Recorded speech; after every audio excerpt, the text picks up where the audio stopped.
plus grandes brigades de l'armée ukrainienne. Celle qui se targue d'attirer des milliers de volontaires sur le front, la 3e brigade d'assaut. Mais il y a la communication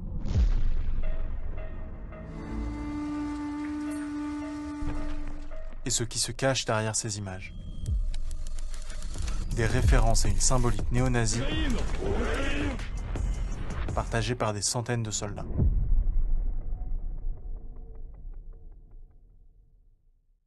Sur le plan militaire, un groupe a fait beaucoup parler de lui pour ses liens avec l'extrême droite la plus radicale, le régiment Azov. Eh bien, la 3e brigade d'assaut, dont je vais vous parler dans cette vidéo, en est l'une des héritières. Officiellement, son image a été polissée, et elle est censée avoir été dépolitisée. Mais est-ce vraiment le cas? Au Monde, on a enquêté pour le savoir. En l'espace de 10 jours, sur les réseaux sociaux, on a pu recenser près de 350 profils de militaires ukrainiens qui affichent des symboles néo-nazis, dont au moins 200 qui appartiennent à cette brigade.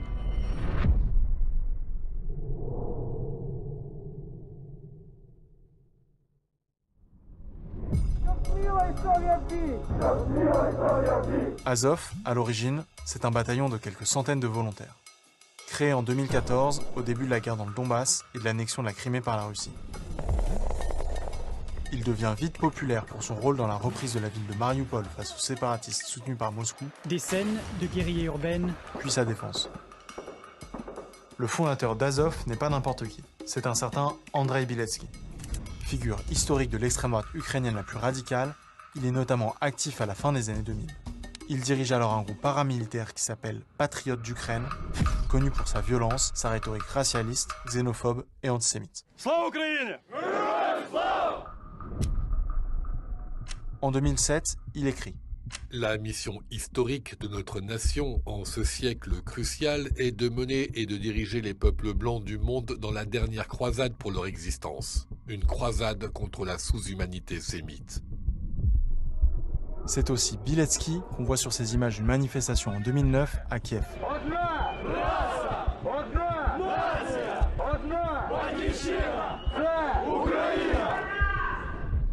En 2014, Biletsky fonde donc le bataillon Azov et il y choisit cet emblème. Au centre figure une Wolfsangel, un crochet de loup en allemand. C'est un symbole issu de l'héraldique germanique qui a notamment été utilisé comme emblème par la division SS Das Reich, connue en France pour avoir perpétré le massacre d'Oradour-sur-Glane. Un des hauts lieux de la cruauté hitlérienne. Une ville incendiée, fusillée, torturée. Dans le cas d'Azov, cette Wolfsangel est inversée. Le bataillon affirme que ce n'est pas une référence au nazisme, mais plutôt un monogramme formé des lettres I et N pour idée de la nation.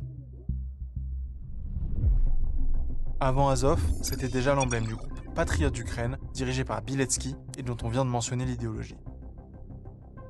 Bon, si on peut accorder à Azov le bénéfice du doute sur la signification de ce premier symbole, celui qui apparaît à l'arrière-plan de cet emblème est lui, sans ambiguïté.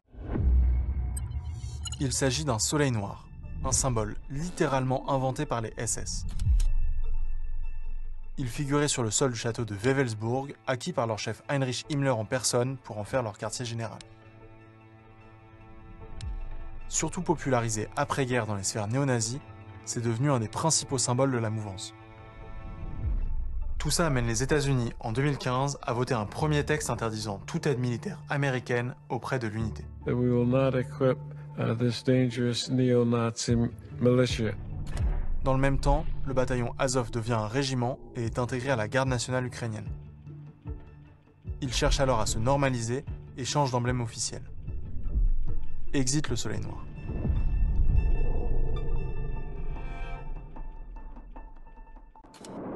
Depuis sa création, le régiment Azov a fait de la ville de Mariupol son quartier général. Après l'invasion de février 2022, et face à la poussée russe, une grosse partie des soldats du régiment s'y trouve encerclés. Pris au piège, ils opposent une résistance acharnée pendant près de 3 mois. Les derniers combats dans l'immense usine métallurgique d'Azovstal en font des héros et le symbole de la défense ukrainienne. Quasiment annihilé mais fort de cette image de martyr, le régiment Azov va renaître de ses cendres.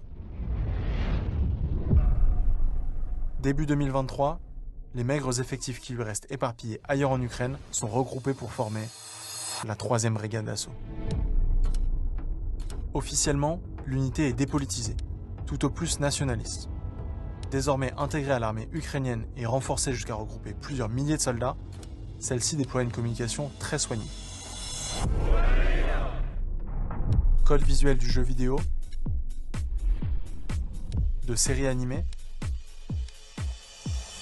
immersion au cœur des combats avec des images filmées à la première personne, et même campagne de recrutement avec des affiches dignes d'un James Bond. L'opération Com séduit. 1,4 million d'abonnés sur YouTube, des centaines de milliers sur TikTok et Telegram. Il faut savoir qu'en Ukraine, chaque brigade a la possibilité de faire sa propre communication et son propre recrutement. Alors que l'armée ukrainienne manque de soldats et fait même face à des milliers de désertions, la 3e brigade d'assaut connaît au contraire un afflux massif de volontaires, à en croire ses leaders. Dans les faits, elle est l'une des plus efficaces de l'armée ukrainienne sur le terrain. Elle participe notamment aux terribles batailles de Bakhmut et d'Avdiivka. Tout cela attire l'attention de la presse internationale.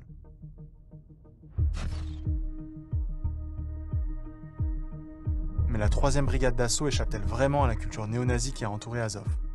Notre enquête montre que non. Déjà, on retrouve à la tête de la 3e brigade d'assaut Andrei Biletsky, le fondateur d'Azov. Slava Ukraine. Mais les images promotionnelles de la brigade laissaient apparaître d'autres profils problématiques. Ce soldat, par exemple. Quelques recherches suffisent à découvrir qu'il porte une croix gammée tatouée sur le torse, ou bien de trouver cette photo de lui en train d'effectuer un salut nazi. Autre image de communication, autre soldat. Quelques clics suffisent pour trouver son compte Instagram public, sur lequel il s'affiche avec un soleil noir et une Totenkopf. Cette tête de mort portée par les SS était notamment l'emblème d'une unité de la Waffen-SS en charge de la garde des camps de concentration et d'extermination. Autre exemple. Ici, c'est une unité de la 3e brigade d'assaut qui communique sur la présence à Paris de l'un de ses soldats en France durant une permission. Sur son profil personnel, ce même soldat se met en scène devant la Tour Eiffel et fait la comparaison avec une photo de Hitler au même endroit en 1940. Ces 3 exemples sont loin d'être des cas isolés. En 10 jours, nous avons pu identifier plus de 350 autres soldats ukrainiens affichant publiquement des symboles néo-nazis sur Instagram. Au moins 200 d'entre eux sont liés à la 3e brigade d'assaut, qui compte quelques milliers de soldats au total. Il y en a des dizaines qui arborent des Totenkopf. Même chose pour les soleils noirs. Des soldats qui affichent des symboles néo-nazis, mais aussi une dizaine de sous-officiers et d'officiers, y compris à certains des plus hauts postes de commandement de la 3e brigade d'assaut. Comme celui-ci, qui se fait appeler War et porte un tatouage de soleil noir sur le coude. Il commande le 2e bataillon mécanisé de l'unité. Idem pour Dmitro Koukarchuk, en charge du recrutement de la brigade.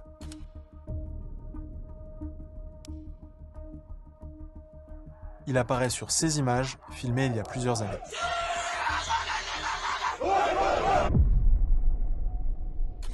On peut encore citer Bors, qui a dirigé une unité anti-char. Sur ses jambes, un soleil noir, une croix gammée, l'emblème de la SS et le chiffre 88. Un code très répandu dans les sphères néo-nazies, 8 pour H, la 8e lettre de l'alphabet, et donc 88 pour HH, Heil Hitler. En ligne, on trouve aussi ces photos qui montrent des groupes de soldats de la 3e brigade d'assaut en train de faire des saluts nazis. Sur cette photo, au premier plan, un officier chargé de la formation des recrues. Par ailleurs, ces références néo-nazis ne s'arrêtent pas aux individus. Elles sont aussi reprises sur plusieurs emblèmes d'unités. C'est le cas de celui de cette compagnie de la 3e brigade d'assaut. Il est composé de 3 grenades à main, croisées les unes avec les autres. À une grenade près, c'est exactement l'emblème de la division SS Dirlewanger, l'une des plus brutales de la Seconde Guerre mondiale. Les emblèmes de plusieurs autres unités de la 3e brigade d'assaut sont aussi composés de soleils noirs. Mais elle n'est pas la seule entité militaire ukrainienne à concentrer des soldats arborant fièrement des symboles néo-nazis. Ces autres structures sont elles aussi liées à l'héritage d'Azov. Il y a notamment Kraken, une force d'élite dirigée par le renseignement militaire ukrainien. L'un de ses commandants et cofondateurs, Serhiy Velishko, surnommé Chili, est un ancien hooligan de la ville de Kharkiv, vétéran du régiment Azov dans la guerre dans le Donbass. Il servait alors au sein de la division Borodach. C'est lui qu'on voit sur cette photo, derrière le drapeau de l'unité avec une Totenkopf, et ici accompagné d'un sigle SS. Au sein de Kraken, l'un de ses bras droits, surnommé Thor, porte un tatouage de Totenkopf ainsi que le chiffre 88 sur le bras. Enfin, on peut citer la 12e brigade spéciale Azov, dont une dizaine de soldats s'affichent avec des soleils noirs et d'autres emblèmes néo-nazis.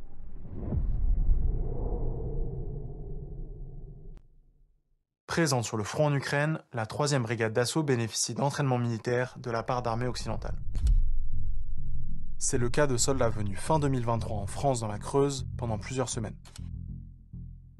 Comme l'a révélé Mediapart, plusieurs d'entre eux ne cachaient pas leur sympathie néo-nazie.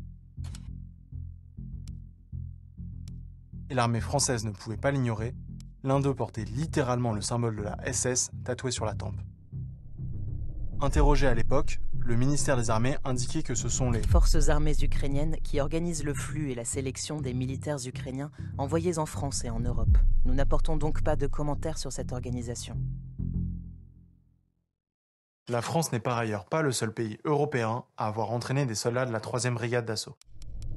L'Espagne, l'Allemagne, la Lettonie et le Royaume-Uni ont également reçu et entraîné certains de ces soldats sur leur territoire.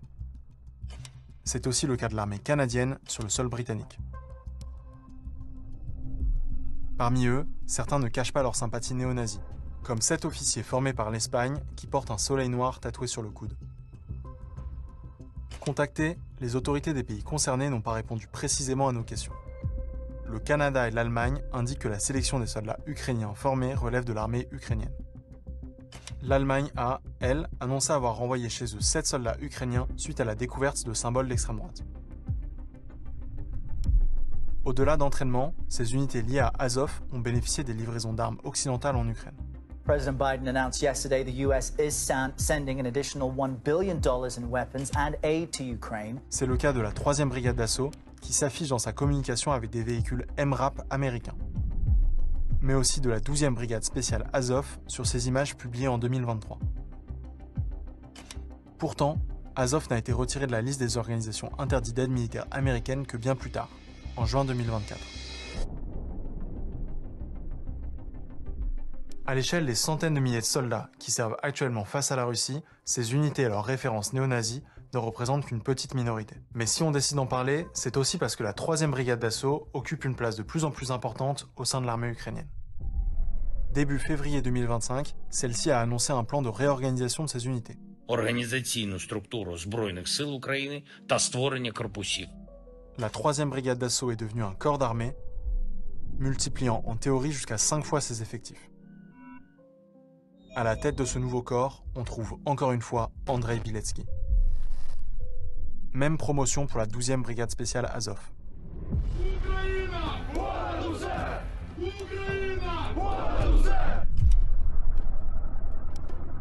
Le front ukrainien est aussi devenu un point de rassemblement pour de nombreux volontaires étrangers, dont certains d'extrême droite.